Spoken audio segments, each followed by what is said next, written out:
এবং ସବୁଠାରୁ ବଡ଼ କଥା ହେଉଛି ଯେ 1977 ନିର୍ବାଚନ ପରେ 1970 ପରେ ବଢ଼ିନି 1977 ନିର୍ବାଚନ ପରେ ଆଉ ସିଟ୍ ବଢ଼ି ନାହିଁ 2009 ମସିହାରେ ଗୋଟେ ଡିଲିମିଟେସନ୍ ହେଇଥିଲା 2002 ମସିହାରେ ଯେଉଁ କାର୍ଯ୍ୟକାରୀ କରାଯାଇଥିଲା ସେହି ସମୟରେ କ'ଣ ହେଇଥିଲା ଆପଣ ଦେଖିବେ ଓଡ଼ିଶାର 147 କିନ୍ତୁ କନଷ୍ଟିଚ୍ୟୁଏନ୍ସିର ବାଉଣ୍ଡରୀ ବଦଳି ଯାଇଥିଲା। ତେଣୁ ଏବେ ଆଗାମୀ ଦିନରେ ବାଉଣ୍ଡରୀ ବଦଳିବ ନା ନୂଆ ହେବ ସେ ନେଇକି ସ୍ପଷ୍ଟ ଗାଇଡ଼ଲାଇନ୍ ଆସିନାହିଁ। ଏବଂ ଆଉ ସବୁଠାରୁ ବଡ଼ କଥା ହେଉଛି ଆପଣମାନେ ଜାଣିଥିବେ ଯେ ମହିଳାମାନଙ୍କୁ 33% ରିଜର୍ଭେସନ୍ ଦିଆଯାଉଛି।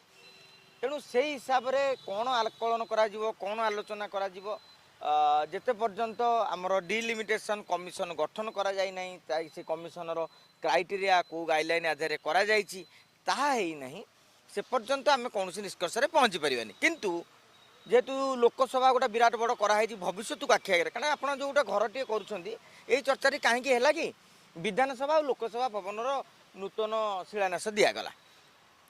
ସମୟ ବଦଳୁଛି ତେମେ ପୁଣି 100 ବର୍ଷ ପାଇଁ ଚିନ୍ତା କରିକି କରିବ। ତେଣୁ ସେଟା 29 ହେଇପାରେ 34 ହେଇପାରେ 39 ହେଇପାରେ ଆଉଟା ଉତ୍ତର ପିଢ଼ି ପାଇଁ ହେଇପାରେ ଆଉ ତ ଏଇଟା ଯେଉଁ ଆମର ଛୋଟକାଟିଆ ଘର ନୁହଁ ଯେ ଆପଣ ପ୍ରତି ବର୍ଷ କି ଚେଞ୍ଜ କରିଦେବେ।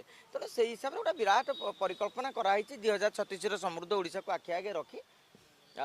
କିନ୍ତୁ ଏଯାବତ୍ ଯାହା ବି ଗଣମାଧ୍ୟମରେ ପ୍ରକାଶ ପାଉଛି ମୁଖ୍ୟମନ୍ତ୍ରୀ କହିଛନ୍ତି ବୋଲି ସେମିତି କିଛି ମାନେ ନାହିଁ 50 ହେଇପାରେ 10 ହେଇପାରେ ବିଲକୁଲ ନ ବଢ଼ି ବି ପାରେ ଯେ ପର୍ଯ୍ୟନ୍ତ ସ୍ପଷ୍ଟ ଗାଇଡ଼ଲାଇନ୍ ଆସିନାହିଁ।